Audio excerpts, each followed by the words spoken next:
नमस्कार, मैं डॉक्टर पंकज गौड़ हिंदी साहित्य की इस यात्रा में आप सभी का स्वागत करता हूं। अब तक क्या किया, जीवन क्या जिया, ज्यादा लिया और दिया बहुत बहुत कम, अरे मर गया देश और जीवित रह गए तुम। इस प्रकार की व्यंग्यात्मक, धारदार, सीधे लक्ष्य को संबोधित कर पंक्तियां लिखने वाले श्रेयस्कर कवि गजानन माधव मुक्तिबोध को आज हम पढ़ने जा रहे हैं। गजानन माधव मुक्तिबोध की कविता सहर्ष स्वीकारा है, जो आरोह भाग 2 में संकलित है, उसका अध्ययन आज हम अपनी इस कक्षा में करेंगे।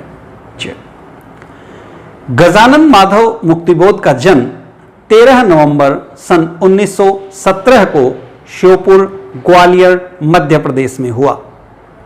बचपन कष्टों में बीता। बहुत कम आयु में इन्हें घर चलाने के लिए शिक्षण कार्य करना पड़ा और उसी के अनुरूप अनेक स्थानों की यात्रा इन्होंने की। अपनी विचारात्मक ओजस्विता के कारण, अपनी वैचारिक संपन्नता के कारण लगातार मुक्तिबोध ने सभी को आकर्षित किया। नई कविता और प्रयोगवाद के बीच आप सेतु का काम करते हैं। आपकी प्रमुख रचनाएं हैं चांद का मुंह टेढ़ा है, भूरी भूरी खाक धूल। आपके 2 कविता संग्रह प्रकाशित हुए। इसके अतिरिक्त आपकी रचनाएं हैं काठ का सपना, विपात्र, सतह से उठता आदमी, ये आपके उपन्यास हैं। कामायनी एक पुनर्विचार, नई कविता का आत्मसंघर्ष, नए साहित्य का सौंदर्य शास्त्र, जो बाद में आखिर रचना क्यों नाम से प्रकाशित हुआ, समीक्षा की समस्याएं, एक साहित्यिक की डायरी, ये सभी आपके आलोचनात्मक ग्रंथ हैं। एक ऐतिहासिक ग्रंथ भी आपने लिखा, भारत, इतिहास और संस्कृति।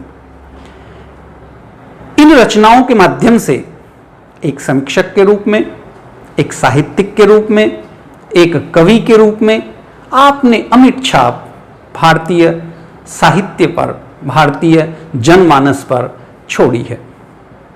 ऐसे क्रांतिकारी कवि हमारे बीच से 11 सितंबर सन 1964 को चले गए।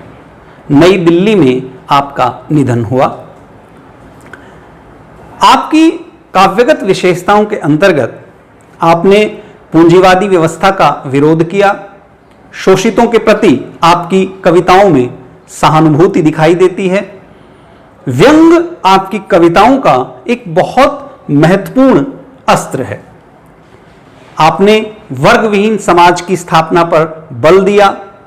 भाषा में आप मराठी से प्रभावित रहे तो उसके लंबे लंबे वाक्य आपने अपनी कविताओं में रखे और अनेक इस प्रकार के शब्दों के प्रयोग आपकी कविताओं में मिल जाते हैं, जिन्हें पढ़ने के लिए अच्छे अच्छे साहित्यकारों को भी शब्दकोश का सहारा लेना पड़ता है। आपके बारे में शमशेर बहादुर सिंह बड़ी अच्छी टिप्पणी करते हैं।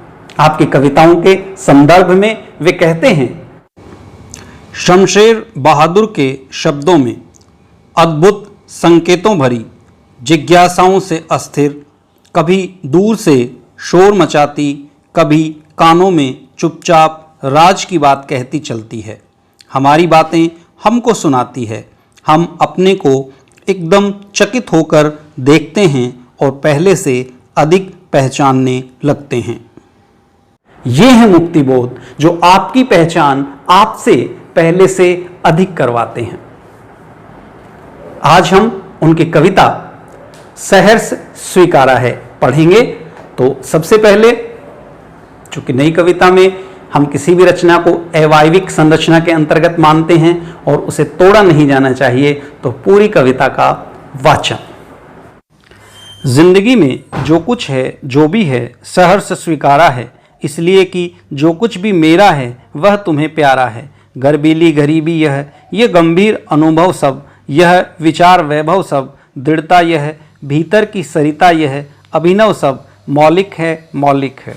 इसलिए कि पल पल में जो कुछ भी जागृत है, अपलक है, संवेदन तुम्हारा है। जाने क्या रिश्ता है, जाने क्या नाता है, जितना भी उड़ेलता हूँ भर भर फिर आता है। दिल में क्या झरना है, मीठे पानी का सोता है, भीतर वह ऊपर तुम, मुस्काता चांद ज्यों धरती पर रात भर, मुझ पर त्यों तुम्हारा ही खिलता वह चेहरा है। सचमुच मुझे दंड दो कि भूलूं मैं तुम्हें भूल जाने की दक्षिण ध्रुवी अंधकार अमावस्या, शरीर पर, चेहरे पर, अंतर में पालूं मैं, झेलूं मैं, उसी में नहालूं मैं। इसलिए कि तुमसे ही परिवेष्टित आच्छादित रहने का रमणीय यह उजेला अब सहा नहीं जाता है। ममता के बादल की मंडराती कोमलता भीतर पिराती है।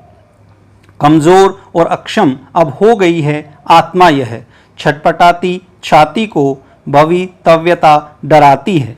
बहलाती सहलाती आत्मीयता बर्दाश्त नहीं होती है। सचमुच मुझे दंड दो कि हो जाऊं पाताली अंधेरे की गुहाओं में, विवरों में, धुएं के बादलों में, बिल्कुल मैं लापता कि वहाँ भी तो तुम्हारा ही सहारा है। इसलिए कि जो कुछ भी मेरा है या मेरा जो होता सा लगता है, होता सा संभव है, सभी वह तुम्हारे ही कारण के कार्यों का घेरा है, कार्यों का वैभव है।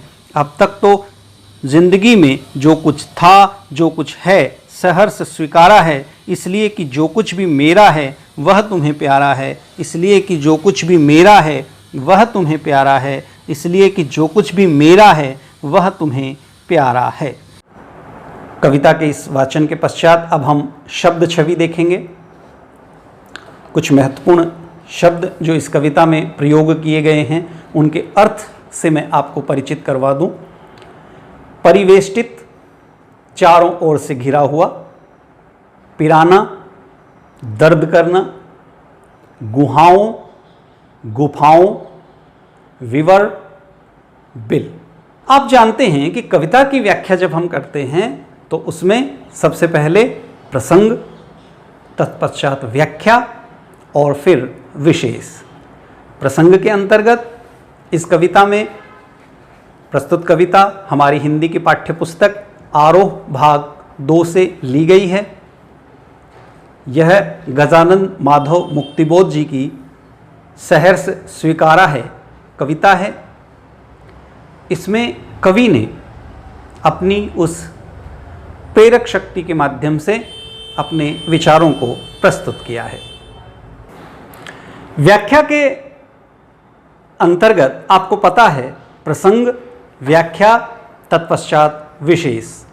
प्रसंग के अंतर्गत प्रस्तुत कविता हमारी हिंदी की पाठ्यपुस्तक आरोह भाग 2 में संकलित है, सहर्ष स्वीकारा है। कविता के कवि हैं गजानन माधव मुक्तिबोध। व्याख्या में आप शब्दार्थ की बात करते हैं, भावार्थ की बात करते हैं, विशेषार्थ की बात करते हैं और विशेष के अंतर्गत भाव पक्ष, कला पक्ष, शिल्प पक्ष, अलंकार, छंद, रस आदि की चर्चा की जानी चाहिए। प्रसंग के उपरांत अब हम कविता की व्याख्या करेंगे। इस कविता के माध्यम से कवि अपनी प्रेरक शक्ति को संबोधित करते हैं। वह प्रेरक शक्ति ईश्वर भी हो सकते हैं, वह प्रेरक शक्ति माँ भी हो सकती हैं, वह प्रेरक शक्ति बहन भी हो सकती हैं, वह प्रेरक शक्ति प्रेयसी भी हो सकती है। बहुत स्पष्ट इस संदर्भ में कवि नहीं करते और यह प्रश्न पाठक के अपने विवेक पर छोड़ देते हैं। कवि कहते हैं जिंदगी में जो कुछ है, जो भी है क्या? कुछ बहुत ज़्यादा नहीं है। सामान्य रूप से जिसे संसार वैभव कहता है या धन कहता है वैसा कुछ भी नहीं है। जिंदगी में जो कुछ है, जो भी है, सहर्ष स्वीकारा है। मैंने हमेशा हर्ष के साथ, प्रसन्नता के साथ, खुशी के साथ उसको स्वीकार किया है। अब क्या है उसके बारे में कवि आगे बताते हैं। इसलिए कि जो कुछ भी मेरा है वह तुम्हें प्यारा है। कि मेरी वह जो प्रेरक शक्ति है उसे ये सब चीज़ें पसंद हैं जो उसने मुझे प्रदान की हैं, जिसके कारण मुझे ये चीज़ें मिली हैं, इसलिए मुझे भी ये चीज़ें पसंद हैं। अब मेरे पास है क्या?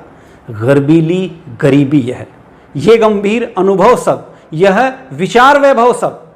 मेरे पास गरीबी है, मेरे पास अनुभव है, मेरे पास विचारों का समृद्धशाली वैभव है। गरीबी के साथ गर्बीली का प्रयोग आपने साहित्य में अन्यत्र मुक्तिबोध के अतिरिक्त कहीं नहीं पढ़ा होगा। मुक्तिबोध का ये आत्मविश्वास है कि वे गरीबी को भी गर्व करने की चीज़ बताते हैं, क्योंकि यह गरीबी किसी के अधिकारों का हनन करके प्राप्त नहीं हुई है, क्योंकि इस गरीबी में जन्म लेने का कारण वे स्वयं नहीं हैं। अतः वे इस गरीबी पर भी गर्व करते हैं। अतः उन अनुभवों पर जो इस गरीबी के कारण और परिस्थिति जन्य उन्हें प्राप्त हुए हैं, उन पर वे गर्व करते हैं। इन्हीं के कारण उन्होंने अपने विचारों को इतना समृद्ध किया है कि वे समस्त सृष्टि के साथ एकाकार होने का सामर्थ्य रखते हैं। इसी के कारण उनके भीतर दृढ़ता है। दृढ़ता यह भीतर की, सरिता यह अभिनव सब। और जो भावों के भीतर अविरल सरिता बहती है, संवेदनशीलता जो बहती है, वो सब मौलिक है, मौलिक है। वो किसी की नकल नहीं है, वो किसी के माध्यम से चुराई हुई नहीं है, वह स्वयं लेखक के अपने व्यक्तित्व की उपज है। इसलिए कि पल पल में जो कुछ भी जागृत है, अपलक है, संवेदन तुम्हारा है। मेरे जीवन में जो कुछ भी श्रेष्ठ है, जो कुछ भी श्रेयस्कर है, जो कुछ भी मुझे निर्देशन देता है, वो सब है मेरी प्रेरक शक्ति, तुम्हारी ही देन है, तुम्हारे ही कारण मुझे प्राप्त हुआ है। इसलिए मुझे हर्ष के साथ, प्रसन्नता के साथ स्वीकार है। आगे की पंक्तियों में कवि कहते हैं, जाने क्या रिश्ता है। अपनी उस प्रेरक शक्ति के साथ अपने रिश्ते को परिभाषित करने का प्रयास करते हैं। जाने क्या रिश्ता है, जाने क्या नाता है। तुम्हारा और मेरा रिश्ता नाता पता नहीं क्या है, जितना भी उड़ेलता हूं भर भर फिर आता है। तुम्हारे प्रति मैं जितना अपने भावों को व्यक्त करता हूं, अपने आप को खाली करना चाहता हूं, उससे अधिक प्रेम, स्नेह, सद्भाव मेरे भीतर पैदा होते हैं। क्यों पैदा होते हैं?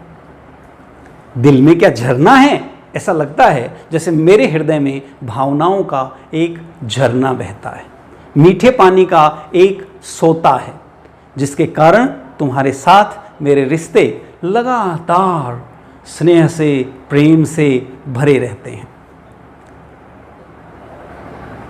भीतर वह, ऊपर तुम, मुस्काता चांद ज्यों धरती पर रात भर। तुम मेरे भीतर वैसे ही हो जिस प्रकार से चांद पृथ्वी पर अपनी पीयूष वर्षा करता है, अपना अमृत वर्षाता है, अपनी चांदनी के माध्यम से समस्त सृष्टि के जीवों को अपने भीतर समाहित कर लेता है। इसी प्रकार उस चांद की भांति तुम्हारा प्रभाव मेरे संपूर्ण व्यक्तित्व पर है। मुस्काता चांद जो धरती पर रात भर, मुझ पर त्यों तुम्हारा ही खिलता वह चेहरा है। मैं उसी प्रकार तुम्हारे चेहरे से, तुम्हारी व्यक्तित्व से आभा पाता हूँ, प्रेरणा पाता हूँ। सचमुच मुझे दंड दो कि भूलूं मैं तुम्हें भूल जाने की दक्षिण ध्रुवी अंधकार अमावस्या। अब कवि द्वंद्व में रहता है। कवि अपनी इस प्रेरक शक्ति को भूलना चाहता है, क्योंकि कहीं न कहीं उसके व्यक्तित्व पर वो इतना अधिक छा गई है कि उसके माध्यम से वह अनेकानेक प्रकार के अन्य सामाजिक कार्य करने में अपने आप को असमर्थ पाता है। दक्षिण ध्रुवी अंधकार अमावस्या। दक्षिण ध्रुव पर वैसे भी अंधकार होता है और अमावस्या में तो वह गहरा अंधेरा हो जाता है। तो प्रकाश यदि ज्ञान का प्रतीक है, संपन्नता का प्रतीक है, श्रेष्ठता का प्रतीक है, तो इसके विपरीत हम अंधकार को पाते हैं। तो कवि कहता है कि मुझे वहाँ उस अंधकार में डाल दिया जाए। मेरे शरीर पर, मेरे चेहरे पर, मेरे अंतर में, समस्त स्थानों पर वह अंधकार छा जाए। मैं उस वेदना को, उस पीड़ा को झेलूं, उसी अंधकार में मैं नहा लूं, क्योंकि तुमसे ही परिवेष्टित, आच्छादित तुम्हारे व्यक्तित्व ने पूरी तरह से मुझे इस प्रकार से घेर रखा है, उसकी सीमाओं में मैं इस प्रकार से बंध गया हूं, रहने का रमणीय यह उजेला अब सहा नहीं जाता। कहीं न कहीं उससे मेरा व्यक्तित्व बहुत अधिक प्रभावित हो गया है और अब मैं उस स्थिति को सहन नहीं कर पा रहा हूं, उससे कहीं न कहीं मुक्त होना चाहता हूं। ममता के बादल की मंडराती कोमलता, कि तुम्हारी कोमलता बहुत मासूम है, वह बादल की तरह मेरे संपूर्ण व्यक्तित्व को अपने अंदर समाहित कर लेती है। इसीलिए हमने माँ की बात की, क्योंकि ममत्व माँ की ही थाती होता है। ममता के बादल की मंडराती कोमलता, तो तुम्हारी यह कोमलता है, यह मुझे खींचती है और आकर्षित करती है, बांध लेती है, और उसका नतीजा यह है कि अब मुझे भीतर से पिराती है, शालती है। कमजोर और अक्षम हो गई है आत्मा। यह इन सब का प्रभाव यह हुआ कि मेरी दृढ़ता समाप्त हो गई है, मेरी आत्मा कमजोर हो गई है। छटपटाती छाती को भवितव्यता डराती, बहलाती सहलाती आत्मीयता बर्दाश्त नहीं होती। अब मुझसे यह आत्मीयता जो लगातार मुझे सहलाती है, मेरे अपने मार्ग से मुझे विचलित करती है, यह मुझे सहन नहीं होती है। आगे फिर कवि कहते हैं, सचमुच मुझे दंड दो कि हो जाऊं पाताली अंधेरे की गुहाओं में, विवरों में, कि मुझे तुमसे अलग होने का भी दंड मिले, तुमसे विरक्त होने का भी दंड मिले, और मैं गहरे पाताल की गुफाओं में अपने आप को डुबो लूं, धुएं के बादल की तरह अपने व्यक्तित्व को समाप्त कर लूं, मैं लापता हो जाऊं, किसी को दिखाई न दूं। परंतु क्या लापता होकर भी मैं तुमसे मुक्त हो सकता हूं? क्योंकि वहां भी मुझे केवल तुम्हारा ही सहारा है। तुम मेरे व्यक्तित्व में इस प्रकार से समाहित हो कि तुमसे मुक्त हो पाना किसी भी स्थिति में मेरे लिए संभव नहीं है। इसलिए कि जो कुछ भी मेरा है वह तुम्हें प्यारा है, या मेरा सा होता लगता है, या होता सा संभव है, सभी वह तुम्हारे ही कारण के कार्यों का घेरा है। मेरे व्यक्तित्व को तुम्हारे व्यक्तित्व से अलग नहीं किया जा सकता। मैं जीवन में जितने कार्य करता हूँ उसका कारण है मेरी प्रेरक शक्ति तुम हो। उसी के कारण मेरे इन कार्यों का ये जो वैभव है ये तुम्हें दिखाई देता है। अब तक जिंदगी में जो कुछ था, जो कुछ है, सहर्ष से स्वीकारा है। कवि कहते हैं, मेरे जीवन में मुझे जो कुछ भी मिला है मैंने हर्ष के साथ, प्रसन्नता के साथ उसे स्वीकार किया है, क्योंकि मेरी ज़िंदगी में जो कुछ भी है मेरी प्रेरक शक्ति, वो तुम्हें प्यारा है, और इस नाते उसे मैं अपने अंदर समाहित कर लेता हूँ, क्योंकि वह तुम्हें प्रिय है। कविता की इस व्याख्या के उपरांत हम थोड़ा विशेष पे बात करें। आप देखते हैं कि किस प्रकार से मुक्तिबोध जी की रचनाएं एक असीम ऊर्जा से भरी होती हैं। सामान्यतः साधारण शब्दों का वे इस्तेमाल करते हैं, कुछ विशिष्ट शब्द उनकी शैली है, उनकी विशेषता है। वाक्य गठन लंबा रहता है, छंद मुक्तता है, और उनकी बनावट और कविताओं की बुनावट की तुलना दूसरे किसी कवि से नहीं की जा सकती। नई कविताओं के बड़े समीक्षक नामवर सिंह जी कहीं न कहीं मुक्तिबोध की कविताओं के लिए ही कविता के नए प्रतिमान गढ़ने के लिए बाध्य हो जाते हैं। नई कविता को नई दिशा देने का काम मुक्तिबोध जी ने अपनी कविताओं के माध्यम से किया है। अतः आप इस कविता की इन विशेषताओं के साथ साथ अलंकारिकता, भावानुकूलता, छंदो मुक्तता आदि की चर्चा विशेष के अंतर्गत कर सकते हैं। अब हम कविता का अभ्यास कार्य करेंगे कविता के साथ, और पहला प्रश्न है, टिप्पणी कीजिए। गर्वीली गरीबी। सामान्य रूप से समाज में गरीबी को गर्व करने की वस्तु नहीं माना जाता। गर्व करने की स्थिति गरीबी में नहीं होती, पर कवि अपनी गरीबी पर गर्व करते हैं, क्योंकि बिना किसी के अधिकारों का हनन किए अपनी वैचारिक शक्ति के माध्यम से इस गरीबी में भी उन्होंने श्रेष्ठ काम किए हैं। अतः यह गरीबी भी गर्व करने लायक है। भीतर की सरिता के माध्यम से कवि हृदय की महत्वपूर्ण संवेदनाओं को व्यक्त करना चाहते हैं। बहलाती सहलाती आत्मीयता, ऐसे आत्मीय भाव, ऐसे वात्सल्यपूर्ण भाव जिनके माध्यम से किसी को बहलाया जाता है, सहलाया जाता है और अपने व्यक्तित्व में समाहित कर लिया जाता है या अपने व्यक्तित्व से परिवेष्टित कर दिया जाता है। ममता के बादल के माध्यम से भी कवि उन्हीं कोमल भावनाओं का व्यक्तित्व पर प्रभाव दर्शाना चाहते हैं। प्रश्न संख्या 2 है, इस कविता में और भी टिप्पणी योग्य पद प्रयोग हैं। ऐसे किसी एक प्रयोग का अपनी ओर से उल्लेख कर उस पर टिप्पणी करें। तो ऐसे अनेक प्रयोग शब्द किए गए हैं इसमें, जैसे दक्षिणी ध्रुवी अंधकार अमावस्या, कि दक्षिणी ध्रुव पर गहरा अंधेरा होता है और वहाँ भी यदि अमावस्या की रात हो तो वह और भी अंधकार में होती है। उसी गहन अंधकार को व्यक्त करने के लिए यह पद प्रयोग किया गया है। एक और ऐसा ही पद है विचार वैभव, कि सामान्य रूप से धन का वैभव होता है, लेकिन जिन लोगों के विचार समाज के अनुकूल होते हैं, समाज में श्रेष्ठ होते हैं, उनके विचारों का भी उनके लिए वैभव है, वे विचार भी संपदा से अधिक महत्वपूर्ण समझे जाते हैं। रमणीय उजेला, ऐसा उजाला, ऐसा प्रकाश जो रमणीक हो, रमणीय हो, जो आकर्षित करता हो, अपने अंदर बांधता हो। तो इस प्रकार के नए नए शब्द प्रयोग मुक्तिबोध जी की बड़ी विशेषता है। व्याख्या 3 व्याख्या कीजिए। जाने क्या रिश्ता है, जाने क्या नाता है, जितना भी उड़ेलता हूँ भर भर फिर आता है। दिल में क्या झरना है, मीठे पानी का सोता है, भीतर वह ऊपर तुम, मुस्काता चांद ज्यों धरती पर रात भर, मुझ पर त्यों तुम्हारा ही खिलता वह चेहरा है।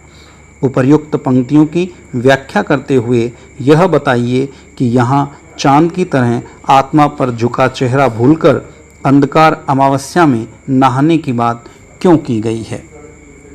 उत्तर, कवि अपनी प्रेरक शक्ति से कहता है कि तुम्हारे साथ न जाने कौन सा संबंध है या न जाने कैसा नाता है कि मैं अपने भीतर समाये हुए तुम्हारे स्नेह रूपी जल को जितना बाहर निकालता हूँ वह उतना ही और अधिक भर आता है।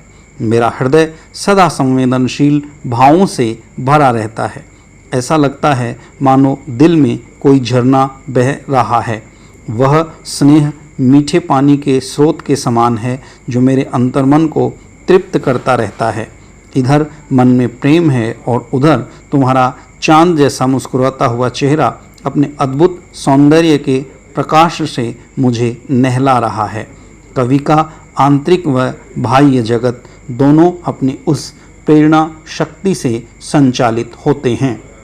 कवि चांद की तरह आत्मा पर झुका चेहरा भूलकर अंधकार अमावस्या में नहाने की बात इसलिए करता है क्योंकि वह इस शक्ति के प्रकाश से प्रभाव से निकलना चाहता है। वह यथार्थ में रहना चाहता है। जीवन में सदैव सब कुछ अच्छा नहीं रहता। वह अपने भरोसे जीना चाहता है। कवि अपनी प्रेरक शक्ति के स्नेह से स्वयं को मुक्त करके आत्मनिर्भर बनना चाहता है तथा स्वतंत्र व्यक्तित्व का विकास करने की इच्छा रखता है। अगला प्रश्न है प्रश्न संख्या 4। तुम्हें भूल जाने की दक्षिणी ध्रुवी अंधकार अमावस्या, शरीर पर, चेहरे पर, अंतर में, पालू में, झेलू में, उसी में, नहालू में, इसलिए कि तुमसे ही परिवेष्टित आच्छादित रहने का रमणीय यह उजेला अब सहा नहीं जाता। इसमें कुछ प्रश्न दिए गए हैं जिनके उत्तर हमें इस पद्यांश के आधार पर देने हैं। पहला प्रश्न है, यहाँ अंधकार अमावस्या के लिए क्या विशेषण इस्तेमाल किया गया है और उसमें विशेष्य से क्या संबंध जुड़ता है। तो इसके लिए दक्षिणी ध्रुवी अंधकार शब्द का इस्तेमाल किया गया है और इससे अंधेरे की और अधिक गहनता का भाव व्यक्त होता है। अगला प्रश्न है, कवि ने व्यक्तिगत संदर्भ में किस स्थिति को अमावस्या कहा है। कवि ने व्यक्तिगत संदर्भ में गहन अंधकार को, अपनी पीड़ा को, अपने कष्टों को, अपने क्लेश को अमावस्या के माध्यम से व्यक्त किया है। अगला प्रश्न है, इस स्थिति से ठीक विपरीत ठहरने वाली कौन सी स्थिति कविता में व्यक्त हुई है। इस वैपरीत्य को व्यक्त करने वाले शब्द का व्याख्यापूर्वक उल्लेख कीजिए। एक तरफ अंधकारी अमावस्या है और दूसरी तरफ आच्छादित रमणीय उजेला है। तो अपने भीतर के द्वंद्व को व्यक्त करने के लिए, अपने भीतर के कष्ट को व्यक्त करने के लिए, अपनी संयोग और वियोग की स्थिति को व्यक्त करने के लिए कवि ने इस प्रकार के शब्दों का प्रयोग किया है। अगला प्रश्न है, कवि अपने संबोध्य, जिसको कविता संबोधित है, कविता का तुम को पूरी तरह से भूल जाना चाहता है। इस बात को प्रभावी तरीके से व्यक्त करने के लिए कवि ने क्या युक्ति अपनाई है। रेखांकित अंशों को ध्यान में रखकर इसका उत्तर दें। तो रेखांकित अंश हैं अंधकार, अमावस्या, शरीर, पालू में। कवि अपने वियोग की स्थिति को व्यक्त करने के लिए कहते हैं कि मैं पूरी तरह से दक्षिणी ध्रुवी अंधकार की अमावस्या में अपने आप को डुबो लूं और इससे मुझे उस पीड़ा का एहसास होगा जो वियोग के कारण उत्पन्न होगी। जहाँ संयोग की कोई स्थिति नहीं है, जहाँ अमावस्या के समय चांद दिखाई नहीं देता, कवि अपनी प्रेरक शक्ति की तुलना चांद से करता है और दूसरी तरफ जो वियोग की स्थिति है उस चांद से बिल्कुल विपरीत अमावस्या में, अंधकार में अपने आप को डुबो लेना चाहता है। अतः बहुत ही प्रभावशाली तरीके से कवि अपनी स्थिति को इन शब्दों के माध्यम से व्यक्त करते हैं। अगला प्रश्न है, प्रश्न संख्या 5, बहलाती सहलाती आत्मीयता बर्दाश्त नहीं होती और कविता के शीर्षक सहर्ष स्वीकारा है में आप कैसे अंतर्विरोध पाते हैं, चर्चा कीजिए।